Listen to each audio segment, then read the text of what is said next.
go ahead and talk about Joel Embiid and his suspension. So, for any of you guys who haven't really been keeping up, or for any of you guys who have not watched or tuned in to the last podcast that I did on Monday, then Joel Embiid had been, the 76ers, I should say, they had been under investigation in regards to an incident between Joel Embiid and a reporter. So it was said that Joel Embiid and the reporter, they got into a little bit of an argument. Then that argument turned a little bit physical because of Joel Embiid. Joel Embiid ended up shoving the reporter. This has never happened in the history of the league. This has never happened to an NBA player. Like no athlete in the NBA has ever really had an altercation with a reporter that turned physical.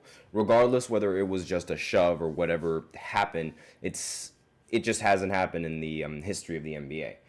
And so the NBA, they ended up investigating him and the 76ers, and they concluded that Joel Embiid would be suspended for 3 games.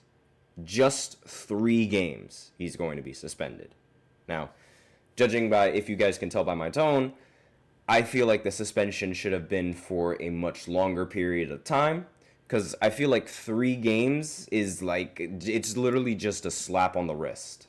And this might end up leading to more, altercations with the media and NBA players, like more physical altercations, because the punishment is just so light. I mean, like, if you're really only going to get suspended 3 games, that's not a big deal. There was a joke going around on the internet where it was like people were saying a better punishment for Joel Embiid would be to force him to play 3 games as opposed to suspending him for 3 games, because apparently it doesn't really seem like Joel Embiid wants to play, given all of the things that he said, and he's already said that he's not going to play in back-to-back games. So it's a little bit of a funny joke, but just a little bit of a recap of exactly what happened. The incident occurred between Joel Embiid and a Philadelphia Inquirer columnist who recently wrote a commentary critical of the player, which referenced Embiid's son and his late brother. Mutual respect is paramount to the relationship between players and media in the NBA, League Executive Vice President and Head of Basketball Operations Joe Dumars said in a statement. While we understand Joel was offended by the personal nature of the original version of the reporter's column, interactions must remain professional on both sides and can never turn physical. The league said Embiid's suspension would begin with the next regular season game for which he is eligible and able to play. Embiid and 2023, Embiid, the MVP of 2023, who also played on the United States gold medal winning Olympic squad this year, has missed all of the 6 games for Philadelphia so far this season for management of his surgically repaired left knee. And in his absence, the 76ers are off to a 1-5 start to the season, including a really bad loss to the Suns on Monday. We're going to talk about that a little bit later. And Philadelphia coach Nick Nurse said before that game he had spoken with Embiid in the wake of the altercation with Inquirer columnist Marcus Hayes, who questioned Embiid's commitment to greatness in an opinion piece in which he invoked Embiid's young son Arthur and his late brother, also named Arthur, who died in an automobile accident when Embiid was in his first year with the 76ers.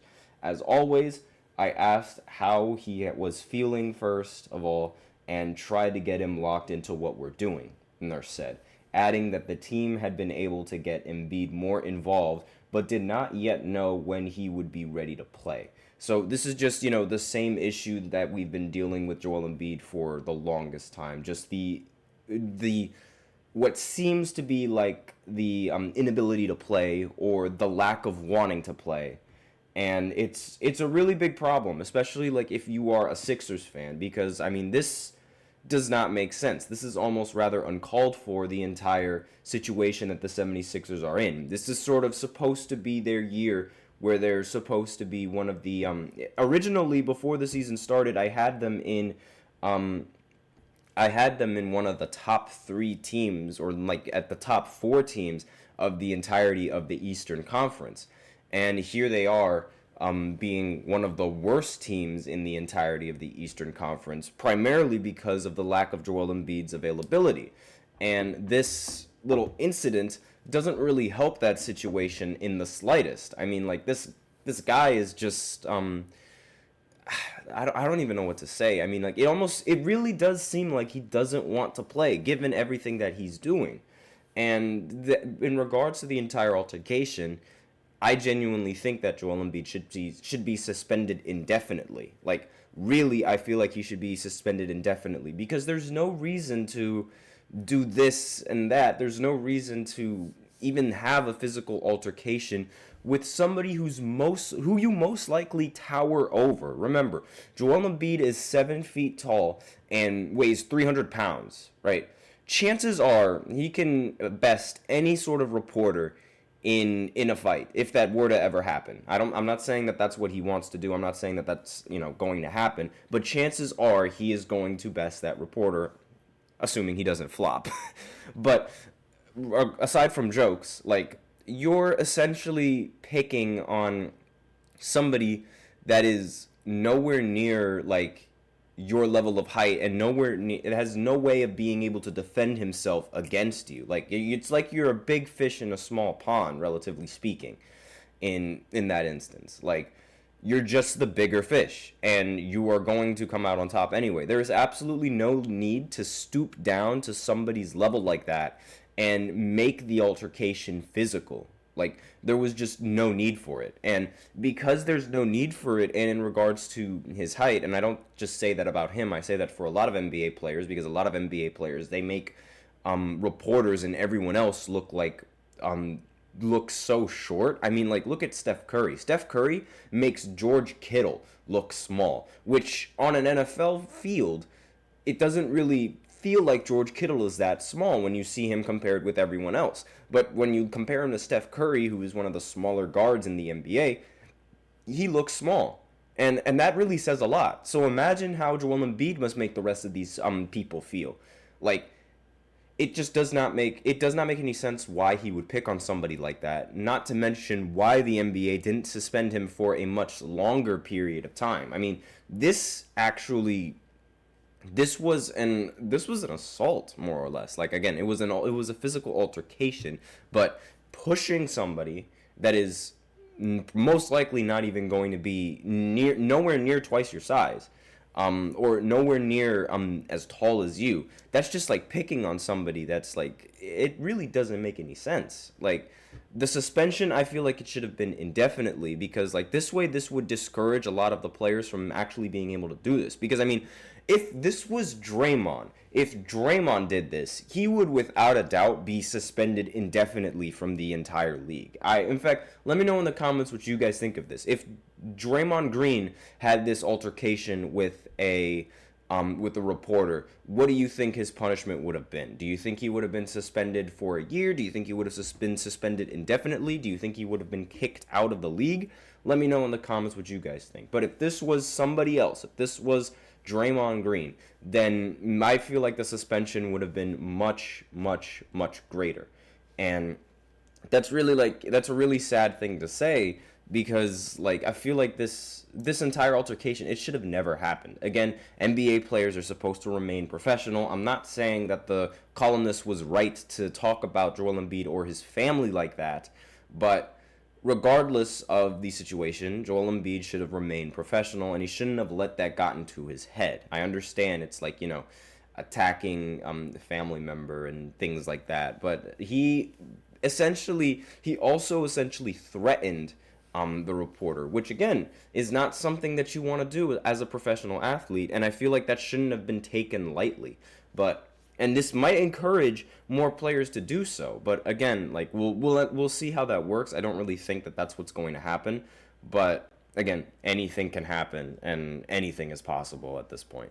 So that's all that I have to say in regards to Joel Embiid and his suspension for 3 games.